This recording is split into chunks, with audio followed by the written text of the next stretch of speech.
This is a reading of the third part of Book 1 of an Aristotelian dialogue concerning the geocentric and heliocentric cosmologies, Contra Galileo, which I am the author of and which you can find a copy of in the archive and the Amazon links below.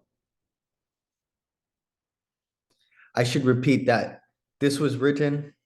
I wrote this in response to Galileo's dialogue concerning the two chief world systems, as a defense of the Aristotelian and Ptolemaic geocentric model of the cosmos, and as a disproof of the heliocentric cosmology as portrayed by Copernicus and Galileo.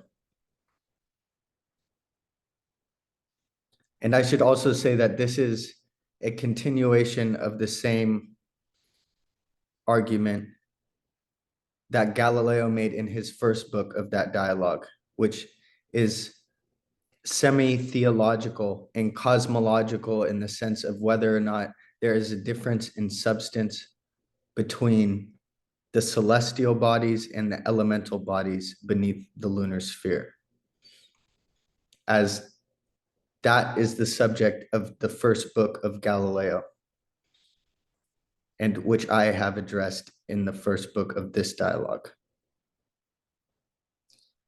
And also that Galileo concerns himself in order to say that there is not a difference between the elemental and the celestial bodies, so that he can profane the celestial continuity, eternality, and ingenerability of the heavens. And so that he can presumably elevate the earth to those qualities while discounting those characteristics that were attributed before him to the heavens as separate from everything beneath the moon.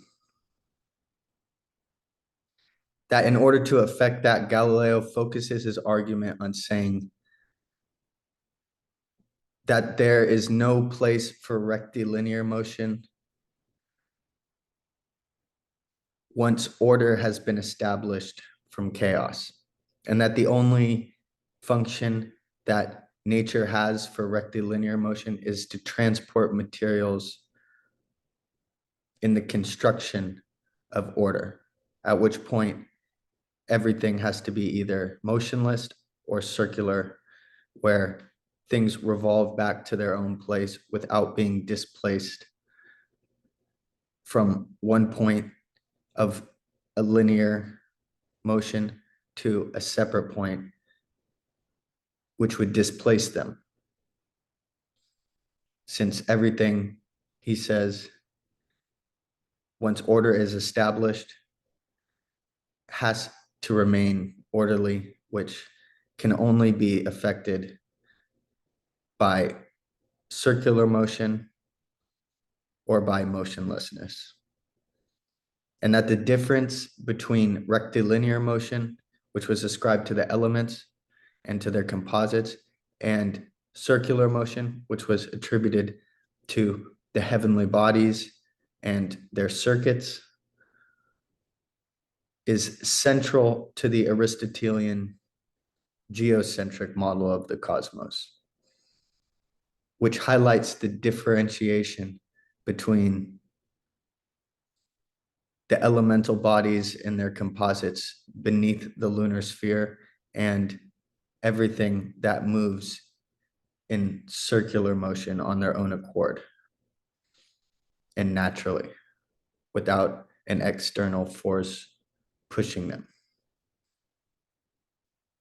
That Galileo, the reason for what might be perceived as the confused subject matter of the first book of this work, is in response to and addressing the same arguments that Galileo makes in his first book, which doesn't deal with cosmology in the sense of placement of different bodies within the cosmos, but with sort of ideological or semi-theological discussion about the differentiation or non-differentiation between the heavenly bodies and the elemental bodies and their composites, regarding especially the kinds of motion and the ways that they were differentiated under the Aristotelian geocentric model. Thus, in order to deconstruct the Aristotelian geocentric model of the cosmos, of the scholastics, Galileo had to deconstruct the conceptions of their motions, since that's what the geocentric model was based on. And that is why this first book serves as a seemingly divergence and doesn't address the position of specific parts of the cosmos, which Galileo has been received as arguing primarily for. This first book, as Galileo's first book did, which you can see in his dialogue concerning the two chief world systems, deals more so with cosmology in the sense of whether or not there are different substances and whether or not the substance of the heavens is something that is ungenerated and indestructible and only moving in circles on their own accord without external force, as fire moves up and as earth moves down, that simply.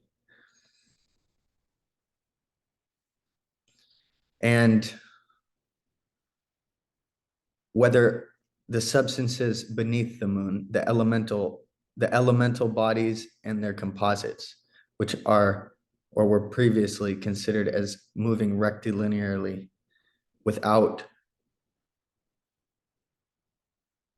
kinship directly to the bodies in the heavens that move circularly,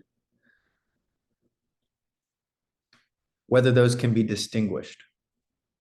So Galileo's first book, and this as a response to that, focuses on that subject and not on the position of the earth and the sun within the cosmos and any cosmological, strictly speaking, sense of arrangement, but with almost theological, ideological arguments about whether or not the heavens have a separate eternal substance and the earth does not, and the earth has a separate substance that is subject to different forms of motion and so on, or whether the celestial bodies cannot be differentiated from the terrestrial bodies or the elemental bodies by way of their motion, which the Aristotelian and scholastic cosmology of geocentrism, are characterized. They rest on that, the differentiation in the kinds of motion, which is why Galileo attacks that before he discusses anything about the Earth's place or the sun's place in the cosmos, which is the topic of his second book and of the second book of this dialogue. And so this part will continue with Galileo's argument for there not being, strictly speaking, rectilinear motion designated to the elemental bodies and their composites as distinct from the celestial bodies and their revolutions and circuits.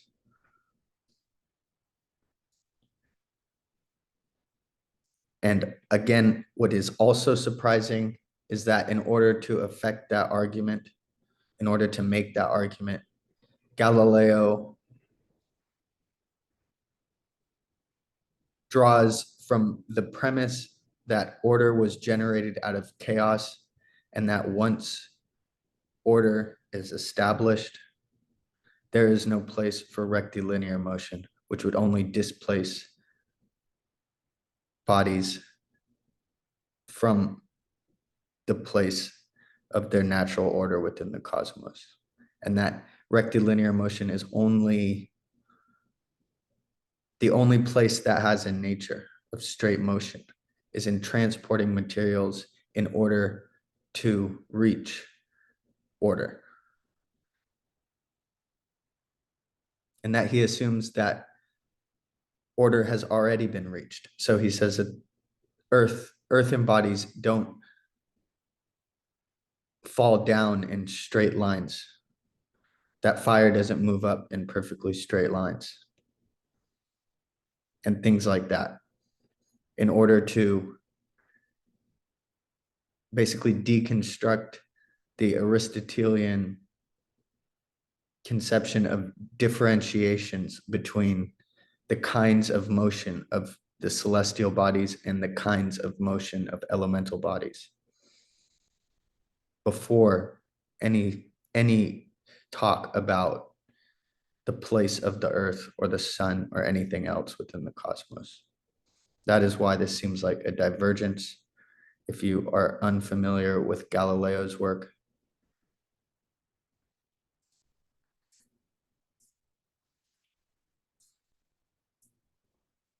and so I will continue with Galileo's argument regarding those things.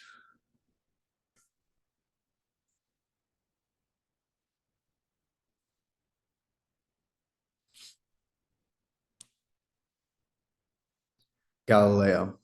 That is all good and well according to the argument. However, if going back to the beginning of our discussion, I deny the premise that the earth and fire each have rectilinear motion opposite to each other, as indeed I wish, then the conclusions you have drawn will no longer follow.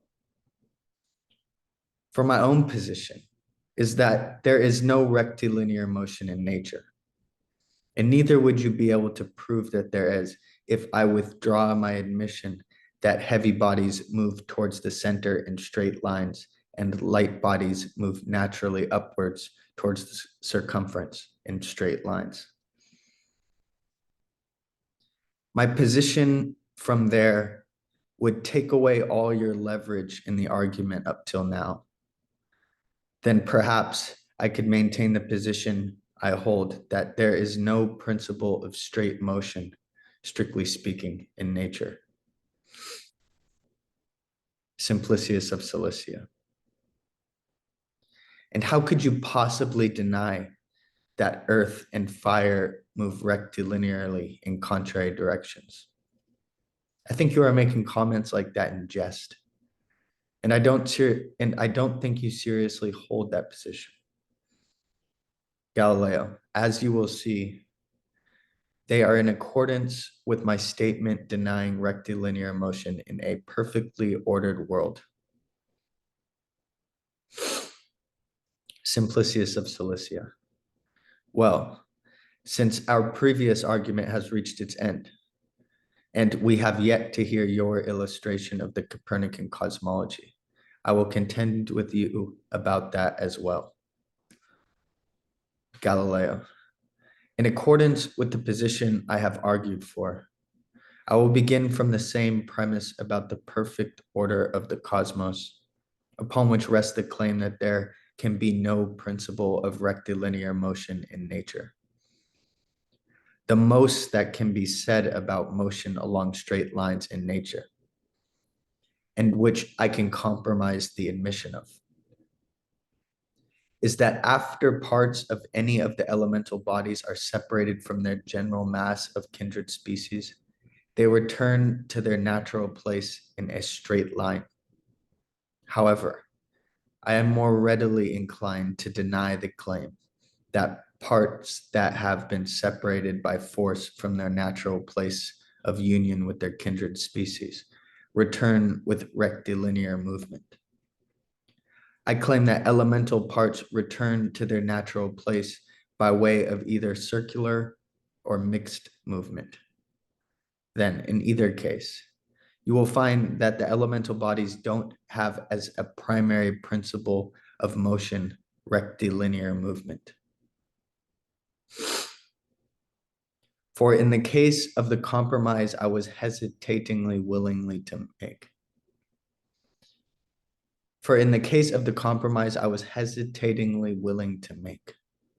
that parts separated from their kindred species in natural place by force return rectilinearly. You will find that such a principle of motion can only be considered as belonging to them secondarily, and that once they have returned to their own natural place of belonging, they, along with the conglomerate mass of their kindred species, no longer move rectilinearly, that being the mode of their returning after their displacement and separation from their natural place. And consider, if rectilinear motion belonged to separated parts and the whole of the earth alike, then upon the return of heavy bodies to their kindred, the whole would naturally move rectilinearly somewhere or other.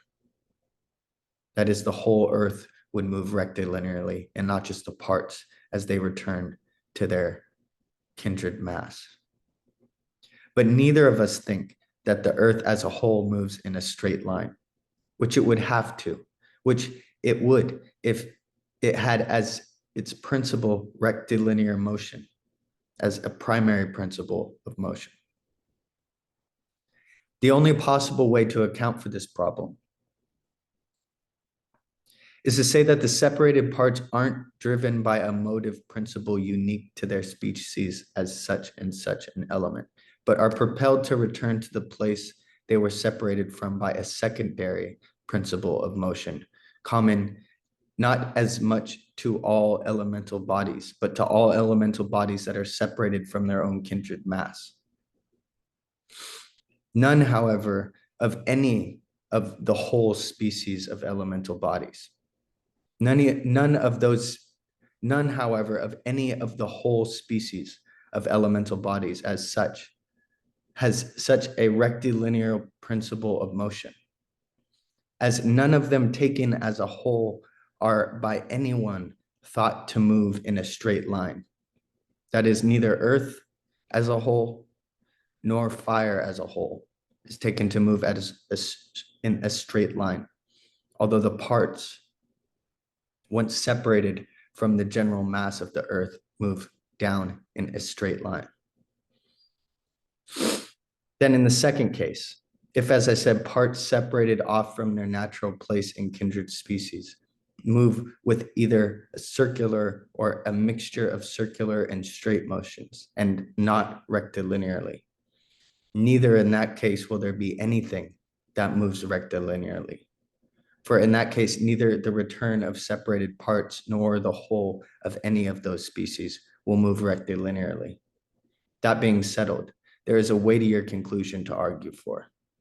If, as the previous argument shows, there is no place for a principle of rectilinear motion amongst the elemental bodies in terms of any of their whole species, and the most that can be granted to rectilinear motion is in the return of separated parts back to their natural place and general mass, which must be a secondary principle of motion, not primary and not primarily natural to any of the elemental bodies considered as a whole.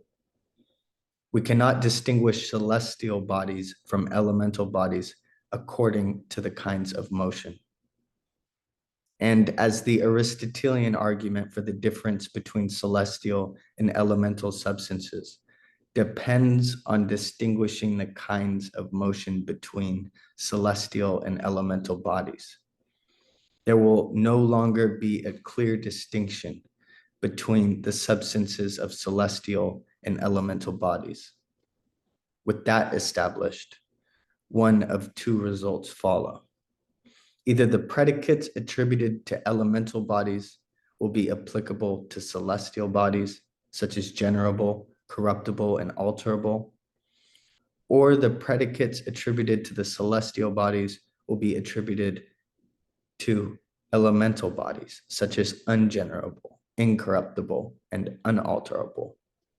So which do you choose, Simplicius? Would you say that the heavens are alterable, corruptible? Would you say that the heavens are would you say that the heavens are alterable and corruptible, or that the elemental bodies are ungenerable, incorruptible, and unalterable? Simplicius. Stop there and let me address each of the propositions separately. And we will eventually get to your final conclusion. The only thing I admit is that you have illustrated the Copernican cosmology, which to hear about was our second objective. The only thing I admit is that you have illustrated the Copernican cosmology, which to hear about was our second objective after our primary objective of disproving it.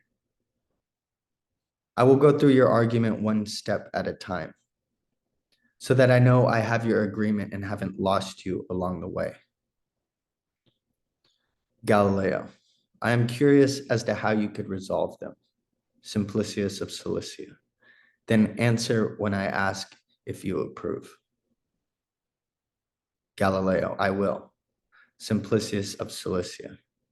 As to the first part of your argument, that the only use of rectilinear motion in nature is to restore the parts of elemental bodies that have been forcibly separated from their natural place in kindred species, I don't have an immediate problem with. That's what our peripatetic school has been arguing for centuries upon centuries, which is perhaps why you falter on granting your full admission. We qualify the statement, however, with the addition that the natural rectilinear motion is towards their natural place of rest, as rectilinear motion must have some end point where it ceases to move and rests. As to your statement that such a restorative motive principle, must be secondary to such and such an element, we're also not far off from that perspective either. For we admittedly say that separated parts are restored to their natural place in rectilinear motion by a principle of movement that has them cease from motion upon their arrival, and that no such principle of motion applies to their kindred mass taken as a whole at their natural place. There is no need to argue about whether or not the whole earth moves rectilinearly, since we consider the earth taken as a whole as stationary. We should also naturally avoid terming their rectilinear and restorative motion of their parts as secondary. I find it to be a merely nominative problem to dispute over whether rectilinear restorative motion is common to all elements, since of course they have that aspect of motion in common. Yet there is a distinction between the directions they move towards, which does make their rectilinear motion qualified by the natural direction they have seemed to be unique to them. Whereas you say the restorative rectilinear motion of elemental parts is simply common to them alike. As to the second option you offer, that parts separated from their whole and from their place of rest don't return rectilinearly, but with either circular or mixed movement, I am entirely at odds with and contentious about. Tell me, are the parts of earth as elements simple bodies? Galileo, yes. Simplicius of Cilicia. And don't simple bodies move with simple motions? Or would you contend with that point? Galileo, suppose I agree, then what? Simplicius of Cilicia, then the parts of Earth couldn't return to the whole Earth by a mixed motion, could they? Galileo, I suppose not. Simplicius of Cilicia, and are not the only kinds of simple motion circular and rectilinear? Galileo, I reply in accordance with your statement. Simplicius of Cilicia, and do heavy and light bodies move contra, and do heavy and light bodies move contrarily? Galileo, yes, meaning to and from opposite ends of a line, says Simplicius. Galileo, I agree. Simplicius of Cilicia, and weight tends downwards or towards the center, while lightness tends upwards or towards the circumference? Galileo, yes, with the qualification that we don't know or agree about the whereabouts of the center and circumference, whether they correspond with the center and circumference of the cosmos or not. Simplicius of Cilicia, that isn't as yet relevant. Tell me this, is the only line that has as its contraries the center and circumference of a circle a straight line? Galileo, yes. Simplicius of Cilicia, then is it not clear that parts separated from their whole return with rectilinear motion? Galileo, according to the argument. Simplicius of Cilicia, well, if you doubt the argument, just consider if parts separated and moving back to their natural place would take a direct or indirect route. Galileo, a direct route.